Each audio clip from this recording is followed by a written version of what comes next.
Hello and welcome to week 6. This week we are going to be focusing on assessment and diverse learners.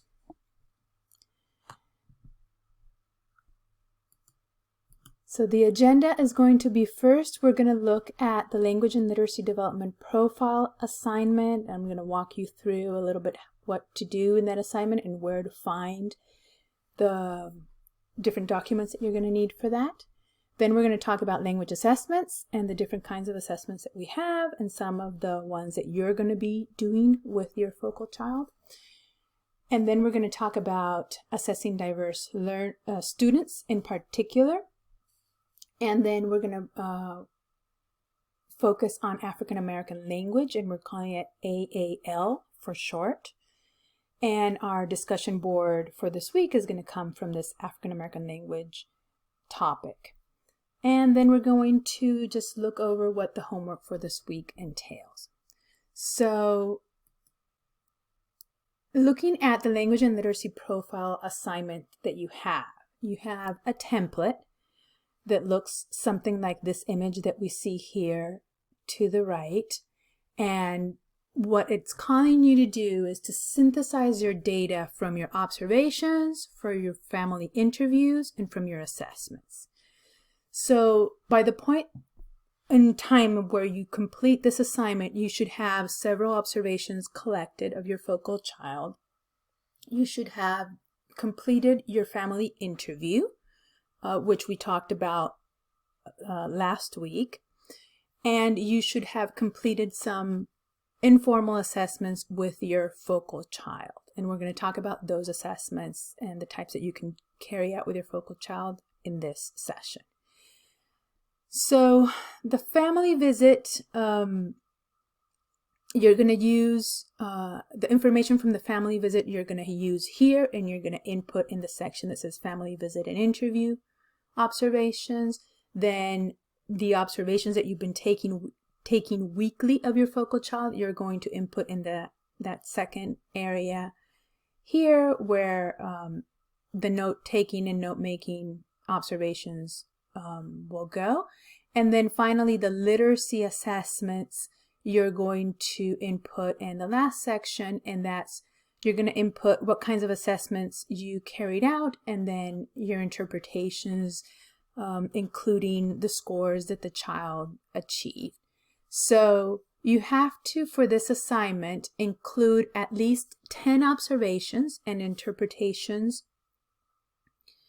from the family visit and interview, and at least 20 observations and interpretations from your 3-column notes, weekly observations that you've conducted, and then the names and the results of at least 3 literacy assessments. And if you can't do 3, 2 will be enough for this assignment for the language and literacy profile. So some of the assessments that you're going to be able to choose from are concepts about print. You can do work samples or photos that also help you assess where the child is. You can do writing their own name assessment. You can do alphabetic assessment. You can do phonological assessment if you're able to record the child's speech, among others. So these are some that you can do for this section of literacy assessment of the language and literacy profile. On Blackboard, there is a template. This template that you see here is going to be there in a Word document so that you can work in it. There is going to be the rubric that I'm going to use to assess your work, and there's also an exemplar that you can see as a model of what the final product of this assignment is going to look like. So all of those documents are on Blackboard, and they're easy for you to find and download. Okay, so let's get into assessment, which is the first sort of main content topic for this week. So when we're thinking about assessment and diverse learners and learners with linguistic diverse backgrounds, we're going to need to sort of rethink assessment. And in general, in order to be more in tune with the children that we work with, we really need to be thoughtful of the way in which we assess. And we already had a whole course on assessment and observation. So these are some sort of tidbits or highlights that are going to help you in your thought process when you're getting ready to assess your focal child in terms of language literacy development, and then how to synthesize that information to present it in, for example, in your language and literacy profile assignment. So observations need to be done in context, and they need to be done in natural learning tasks or within natural learning tasks. And when we're thinking about assessment, when you're observing a child in order to assess, to take notes, to then produce an assessment on that child, you're going to have to do those observations in context, in a context in which the child is familiar with, right? So the natural learning tasks within that familiar context for the child are also going to be natural tasks that the child is going to be familiar with. So an assessment should not be an introduction of a completely new sort of from left wing kind of activity that the child has never encountered before. That is not going to be sort of a valid assessment to conduct with a child. So another thing that we've been talking about is this transactional perspective on language and literacy development. So there is a handout on Blackboard. You can download it there and read on that transactional literature, and there's some bullet points of what this means for teachers in classrooms. So that's going to be one that it's going to be interesting to read before you conduct the assessments. But taking into account that transactional perspective and having it sort of in the forefront of your mind when you're interacting with children for assessment purposes. Then the systematic observation over time is going to be more telling than if you just do a one-time test or a one-time assessment. And so that's where your observational notes on your focal child are going to come into play, because you can see over time how this child has progressed and has advanced in his or her development. So also something to remember is that observation is going to occur between assessments. So the assessment might be one time, one task in time that you provide the children with to gather a measurement of where they are in their development.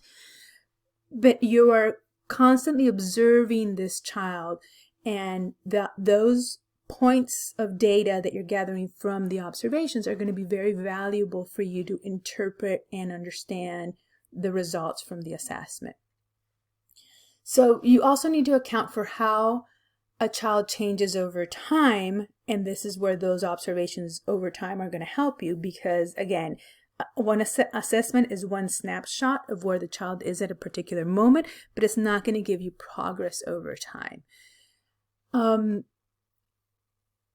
What we want in this course is for you to focus on the child's strengths and not their weaknesses, right? So we're coming from an additive, positive, opportunity kind of view of the child's development instead of a deficit or lacking view of child's development. So we're focusing and we're going to highlight the strengths instead of highlighting the weaknesses or saying what the child doesn't know yet or still needs to know. It's more about where the child is, what is the child capable of doing right now, and what do they do well. So sort of focusing on the strengths and the assets that the child has. And then if it's possible, assessing the child's home language. If the child comes from a diverse linguistic background and speaks another language as a native language other than English, then use that home language if possible to assess, because that's going to give you a richer view of where the child actually is, taking into account their full linguistic repertoire than if you just do it in English. Okay, so moving into assessing dual language learners in particular, there's going to be this observing children learning English tool that can be used. Also, we can use in-context natural assessments like we were talking about before. For all children, it needs to be contextualized.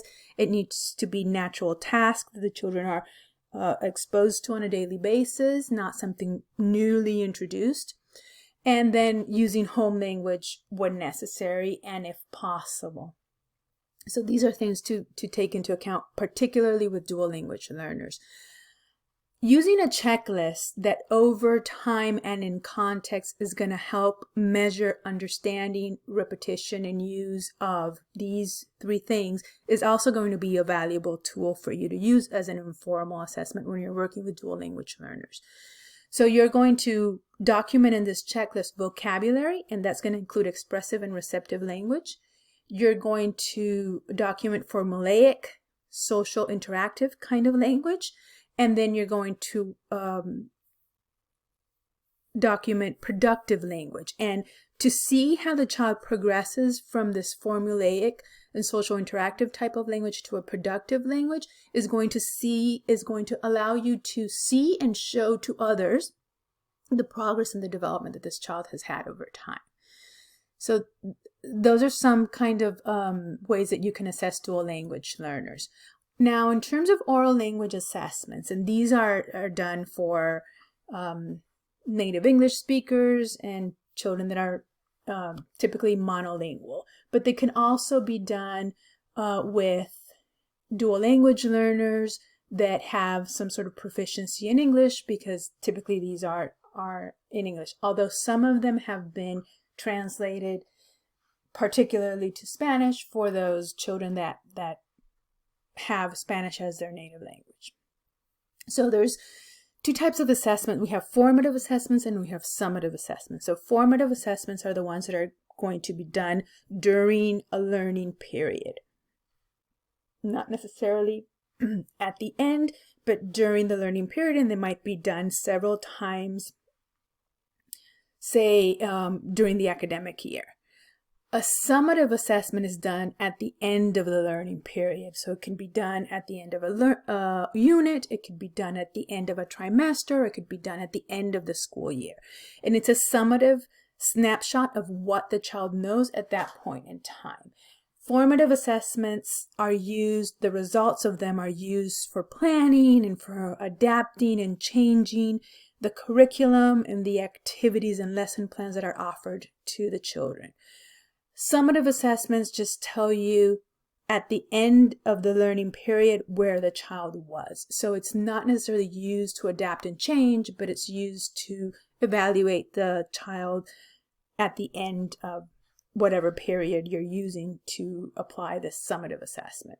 So for oral language assessments, we have the Peabody Picture Vocabulary Test, or PPVT, which is one formative assessment. And we also have the SELF, or the Clinical Evaluation of Language Fundamentals. So those are 2, and these are standardized tests. They come, you can see the pictures here, they come in kits. So this picture right here is the Peabody Picture Vocabulary Test, and this picture right here is the SELF. So they come in these kits that, if available to the teacher could use at different points in time to then guide and modify their teaching of the children that they're assessing. Okay, and for the summative assessments, we have the Record of Oral Language, which is this image that you have right here. And then we have the Oral Language Assessment Scales, or the OLS. That is this image that you see right here. So these are going to be assessments, again, that are standardized assessments that are created by statisticians and psychometricians, and that some of them are available for teachers to use, and it depends on the resources that you have from in your school or in the site that you're in. And some of them are going to be testing different aspects of language. So the Peabody Picture Vocabulary Test, as its name reflects, it tests vocabulary. Others have a more comprehensive evaluation or assessment of language development and of literacy, and they test and assess different aspects of language development and literacy. Okay, so oral language observation checklists are also a different kind of assessment tool that we can use. The preschool observation form checklist that measures language development and language use is going to measure, for example, eye contact with shared reference. It's going to measure turn taking and dialogic participation. It's going to assess language level and social interaction for the child. So there's different kinds of assessment tools that are going to assess and measure different kinds of constructs and different kinds of skills for the children. So here I have selected a few videos that are going to help you visualize and really understand what each of these assessments are. And so there is going to be a video available on the self, which is this one, and it's attached on Blackboard, so I'm not going to run it here, but you can run it and view it through Blackboard. There is the Peabody Picture Vocabulary Test as well, so you have those two. There's also, well, this isn't a video, but this is just the concepts about print is going to be there for you to use. This is one of the assessments that you most likely will use. If you look at this assessment on Blackboard and download it to use it with your focal child, you're going to see that you're going to need to find a book in order to implement this particular assessment. And then you are using this concepts of print sort of checklist to assess what knowledge of print they have or your focal child has. But at the end, there is a little table that helps you evaluate, and that table is a little skewed. So notice the table and try to modify it before you use it with the child so that you can get an accurate assessment at the end. So there's also a video on concepts of print that you can look at before you implement this assessment with your focal child, if this is one of the ones that you're going to use. The concepts of print is going to help you measure book, word, and alphabetic knowledge of your focal child. So it's going to help you measure what they know about this. And so these are sort of the instructions. So you read an engaging early level text with clear illustrations and vivid pictures. You follow the directions and you say, I'm going to read to you. And so in the actual assessment, there are directions, so from number 1 to number 8. And then you make tick marks or check marks in the right-hand column during the testing, and then you write in your notes briefly after the testing so you don't forget. And then at the end, you score the assessments. You follow the directions from number 1 to number 8, and you record the total. But at the end, you're going to see again, as I mentioned before, that there's it's a little skewed, that table. So you need to adapt it so that you get the right score for your child. Another assessment that you can use for your focal child is the alphabetic assessment. So the alphabetic assessment measures alphabetic knowledge. So in order to implement this assessment, you would prepare letter cards ahead of time with upper and lowercase letters of the alphabet, all of the letters of the alphabet.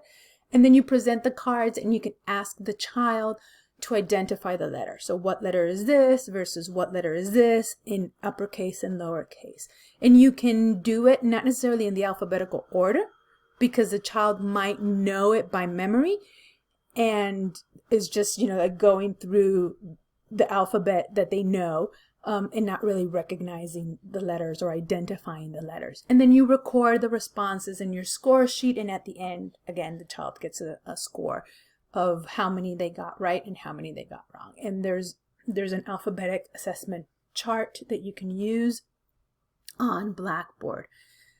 I forgot to mention when we were talking about concepts about print that there is a Reading Rockets website that I put the link in on Blackboard, where you can download templates and use them to assess concepts about print and concepts about the alphabetical knowledge that they have. So you can use those as well.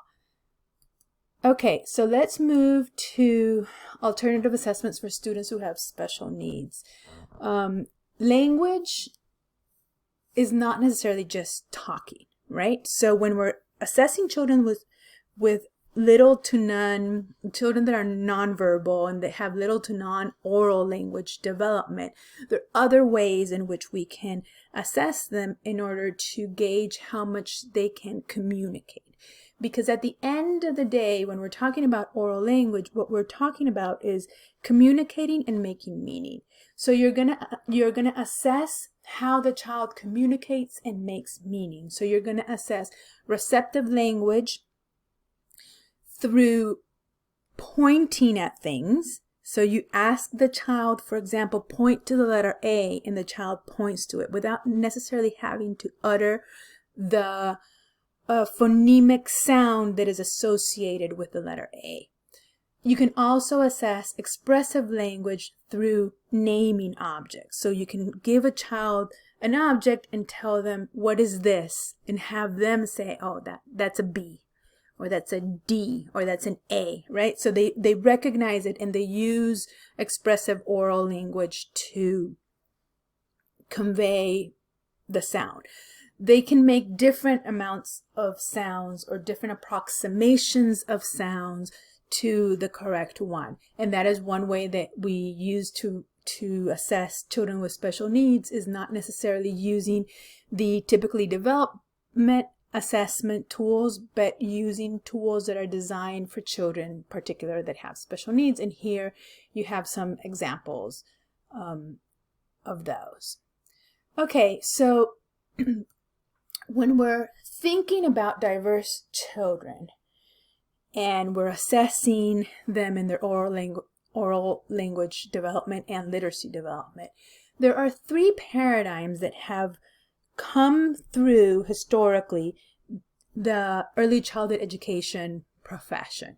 And based on the paradigms that we believe and in which we stand, we're going to interact with children in different ways.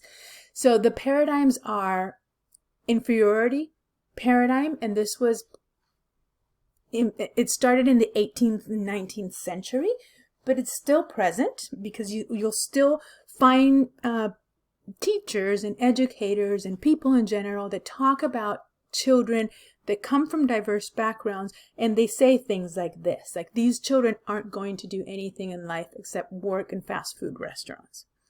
That kind of narrative is coming from this inferiority paradigm in which the person that says this is looking at these diverse children as less than, that are not able to accomplish much, that are not, that regardless of what we do in the classroom for them, they're not going to amount to much in the professional sense or even in their life, because of who they are to begin with, right? So those kinds of phrases are coming from that paradigm of looking at these children as less than, as inferior, than a non-diverse child.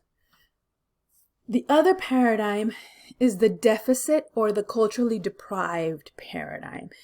And it began around the 60s with this movement of a war on poverty. So poverty was deemed the biggest evil, and there's this war against poverty. But looking at poverty as the cause for the deficit that these children are going to come into the classroom. And it's still present. This paradigm is still present today. So folks who uphold this paradigm would say things like, there is such poverty in their community, their homes are probably dirty, and the parents are probably working too hard to really care about them. So it's this vision of, oh, poor them, they have it so rough and so bad, and maybe here we come to save them from this, right? So it's that kind of mentality that if you're poor, if you come from a diverse working class kind of environment, then things might be very bad and very detrimental for you. So it's that, and then the opposite to this is sort of the savior mentality of teachers and educators that want to rescue these children from these very terrible circumstances that they're in, right? So you're going to see this type of narrative again of poor them that don't have what they should have to be able to be great, right? The other paradigm is the cultural difference paradigm. And it happened early to mid 20th century. And again, it's still present today. And this paradigm looks at cultural differences with a positive lens. So it looks at differences as assets. And so the responsibility of the teacher is to create an environment that embraces and celebrates all of these differences as positive assets that the children bring because of their diverse, richly,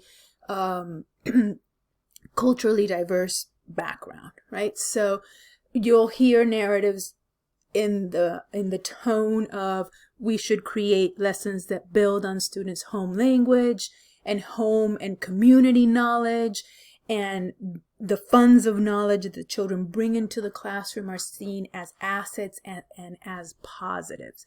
So there is an exercise that I put in on Blackboard that has different statements like these examples that we have here, and you're going to try to identify which paradigm that statement is coming from. Is it from the inferiority paradigm? Is it from the deficit and culturally deprived paradigm?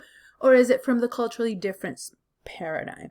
And try to identify them all of those quotes that are there. And then there's also another sheet that has the same quotes and then the answers, the responses to those. But try to look at them and do them, and then once you're done, go in and check the responses, the answers, to see if you got them right. If you can easily identify where a person is coming from in sort of their thinking, in the paradigm that they're standing on when they're speaking about children that have diverse and linguistically diverse kinds of background. Okay, we're going to move to African American language, and there's two videos that I want you to take a look at. There's the linguistics of African American vernacular English, which is another way of terming or titling African American language. And there is a video about, so this linguistic one is going to explain to you what are the differences between standard English and vernacular English, or African American vernacular English. And then this video is an interesting one because it brings you the perspective of the African American English language speaker, right? So again, African American language has many terms and many ways of calling it depending on sort of which field you're coming from. It's called African American language. It's called African American English. It's called African American vernacular English. It's called Ebonics, and they're different names. Again, they're given to them, but at the end of the day, what we're talking about is the language that is native to the African American community here in the United States. So take a look at these videos and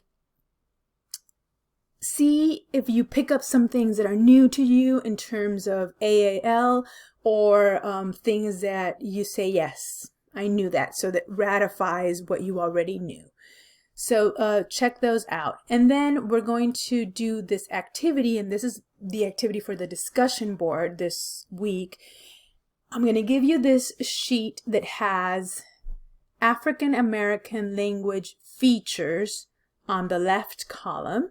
So features of syntax, features of phonology, features of semantics, and features of pragmatic and what they look like in African American language. And then you're going to select a children's book and find examples of the syntax, the phonology, the semantics, and the pragmatics within the children's book that you chose. So for this, you can choose children's books, and these are some examples of children's books that you could choose from, that you might have or that you might find online, and that you can use them in order to check them for syntax, phonology, semantics, and pragmatics, and in African American language, and then present that sort of analysis that you did of that particular book in the discussion board. So these books, or the book that you're going to select, needs to be either written by an African American author or has to have an African American character or characters within the book, right? Or it could be both. It could be written by an African American author and have African American characters, but at least one of those, right? And for the homework this week, we're going to focus on the 3 articles for Admin Slip 4. The articles are Lopez Robertson et al., Boutte and Johnson. Those are the authors of the 3 articles that you're including in Admin Slip number 4. You're also turning in observation of your focal child number 3, and you're participating in the discussion board for week 6 on African American language, which we just talked about before. So that is it for week 6. I will see you again next week.